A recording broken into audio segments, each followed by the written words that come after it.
सबको प्रणाम। नारायणम नमस्कृत्य नरम चैव नरोत्तमम देवीं सरस्वतीं व्यासं ततो जयमुदीरये। भगवान नारायण, उनके सखा अर्जुन, माँ सरस्वती और भगवान व्यास को प्रणाम करते हुए आज की इस महाभारत कथा में हम व्यवस्थित मनु के चरित्र का वर्णन करेंगे और उनकी दिव्य जो कथा है वो आपको सुनाएंगे, ताकि जो सृष्टि का रचना क्रम है, कैसे प्रलय होता है, ये भी आपको ज्ञात हो सके और वैदिक धर्म में किस तरह से प्रलय का वर्णन है उसे भी हम आपको बताएंगे।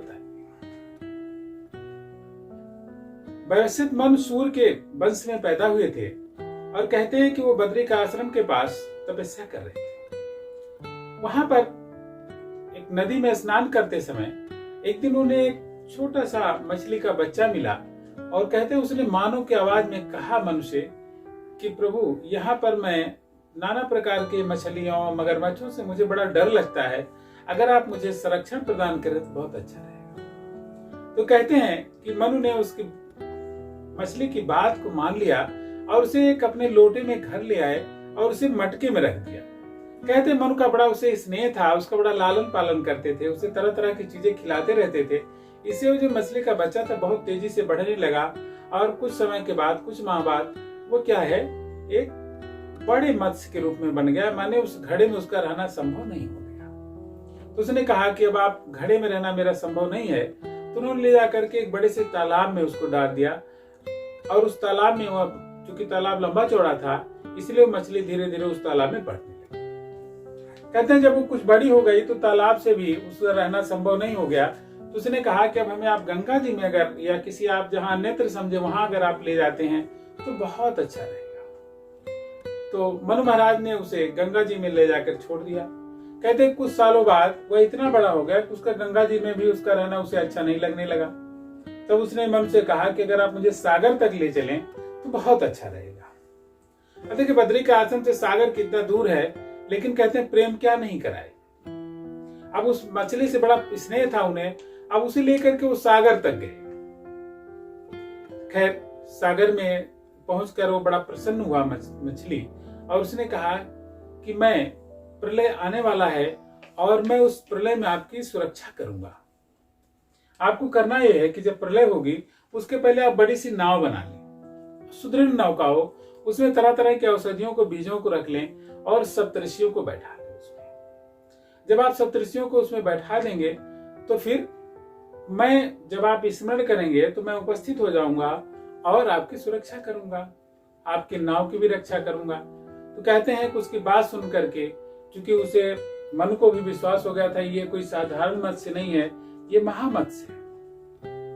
उन्होंने बढ़िया सा नाव बनवाई और उसमें तरह तरह के औषधियों के, पत्रों के, पुष्पों के, नाना प्रकार की चीजों के बीज इकट्ठा किए और सप्तऋषियों को उसमें बैठा दिया। अब इसके बाद कहते हैं कि पूरी धरती पर पानी ही पानी फैलने लगा। पूरी धरती जल के से तत्पर हो गई और केवल हिमालय का जो उच्च शिखर है उसको छोड़ करके बहुत सारे धरती के भाग जल से अप्लावित हो गए। अब उन्होंने उस समय में उस मत्स्य को याद किया और उनको चिंतित जान करके, कहते हैं कि हमारे मन की तरंगे मन से जुड़ी होती हैं, तो चिंतित और उनकी चिंता को देख करके वह मत्स्य तुरंत आया और उसकी बड़ी बड़ी सींगें थी और उसमें बहुत मोटी रस्सी लगा करके उसकी सींगों में बांध दिया गया और वह मत्स्य अपनी सींगों के माध्यम से उस विशाल जलराशि में इनकी नाव को खेता रहा। बड़ी बड़ी तरंगें उठती रहीं, लेकिन वह मत्स्य सावधानी पूर्वक उस नाव को बचाए रखा और कहते हैं कि हिमालय के शिखर पर ले जाकर के उस नाव को बांध दिया गया। और उस मत्स्य ने कहा कि जब कुछ समय बाद यह प्रलय समाप्त होगा तो आप तपस्या करिएगा। तपस्या करने से आपको सृष्टि की शक्ति पैदा होगी और आप पुनः इस सृष्टि को चला सकेंगे।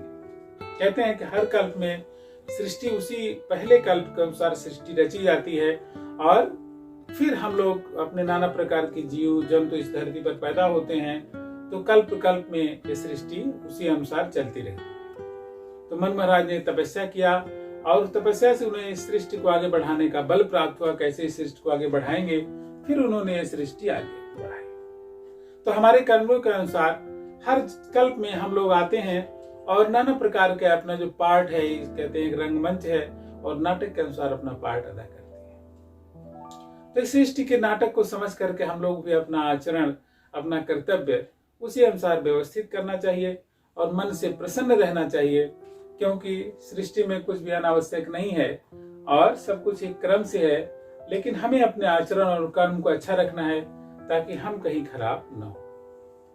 तो इसी सद्भावना के साथ सर्वे भवन्तु सुखिनः, सर्वे सन्तु निरामयाः, सर्वे भद्राणि पश्यन्तु मा कश्चित् दुःखभाग् भवेत् के साथ सबको ओम।